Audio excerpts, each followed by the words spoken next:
Holi ghost Raja Radha rava. Thank you Lord Jesus. धन्यवाद पवित्र आत्मा।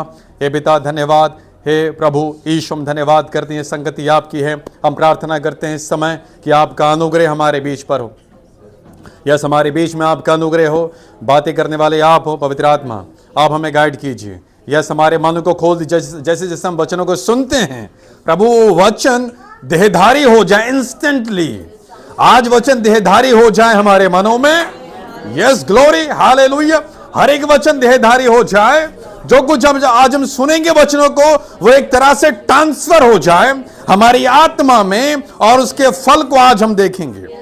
ओ father, thank you in the name of Jesus. धन्यवाद पवित्र आत्मा जो हमारे बीच में है, वो हमारे बीच में कार्य कर अपने दासों के द्वारा, मसीह यीशु के नाम से, आमीन, आमीन, hallelujah, hallelujah.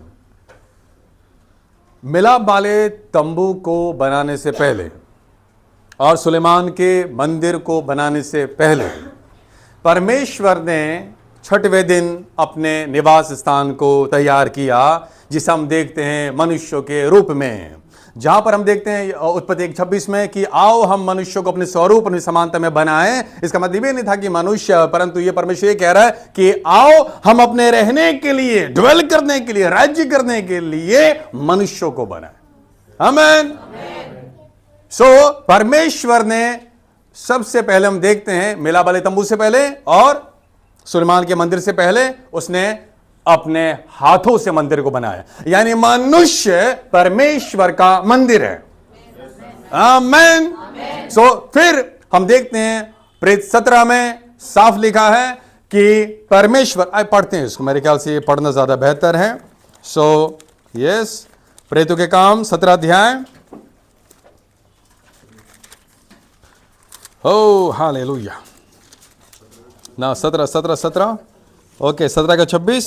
Okay, where is, okay okay okay, hallelujah, thank you Lord Jesus. 26, उसने एक ही मूल से मनुष्यों की सब जातियां सारी पृथ्वी पर रहने के लिए बनाई है, और उनके ठहराए हुए समय और निवास की सीमाओं को इसलिए बांधा है। आमीन।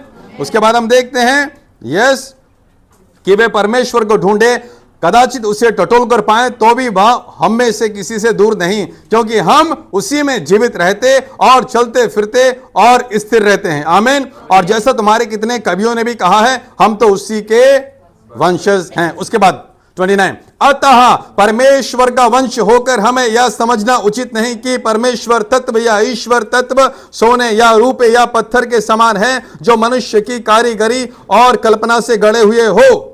नाउ अब परमेश्वर कहता है कि परमेश्वर हाथ के बनाए हुए जगह पर नहीं रहता, परंतु परमेश्वर कहता है कि मैं अपने हाथों के बनाए हुए मंदिर में रहता हूं। आमीन। आइए पढ़ते हैं 24 से, मैं आपके लिए पढ़ता हूं, या 24 से। जिस परमेश्वर ने, सुनिए ध्यान से, जिस परमेश्वर ने, क्या हम पढ़ सकते हैं एक साथ? ओके, बोलिए मेरे साथ। जिस परमेश्वर ने, अरे मेरे साथ पढ़ो, जिस परमेश्वर ने पृथ्वी और उसकी सब वस्तुओं को बनाया, वह स्वर्ग और पृथ्वी का स्वामी होकर हाथ के बनाए हुए मंदिरों में नहीं रहता, ना किसी वस्तु की आवश्यकता के कारण मनुष्यों के हाथों की सेवा लेता है, क्योंकि वह स्वयं ही सबको जीवन और सांस और सब कुछ देता है। अब मनुष्य परमेश्वर को क्या दे सकता है, जबकि परमेश्वर ने मनुष्यों को सब कुछ दे दिया। आमीन। और वचन ये कहता है कि अब मनुष्य परमेश्वर को क्या दे सकता है? कुछ नहीं ना। इसका मतलब कुछ नहीं है, ध्यान दे। यहां पर वचन ये कह रहा है कि परमेश्वर को मनुष्य के हाथों की या फिर संसार के किसी वस्तु की जरूरत, उसको क्या चाहिए फिर?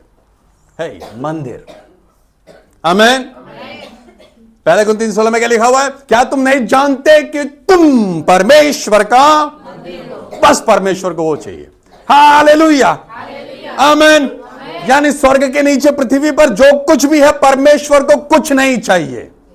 परमेश्वर को अपना मंदिर चाहिए, वो भी पवित्र। आमीन। इसलिए वचन नहीं कहता कि तुम पवित्र हो, तुम पुत्र हो। आमीन। हम देखते हैं कि उत्पत्ति में अध्याय 1 में और 6वें दिन परमेश्वर न सिर्फ मनुष्यों को परंतु मनुष्य के रूप में, मनुष्य के द्वारा मनुष्य में अपने निवास स्थान को बनाया। क्या कह सकते हैं? मैं परमेश्वर का निवास स्थान हूं। एक बार और, एक बार और।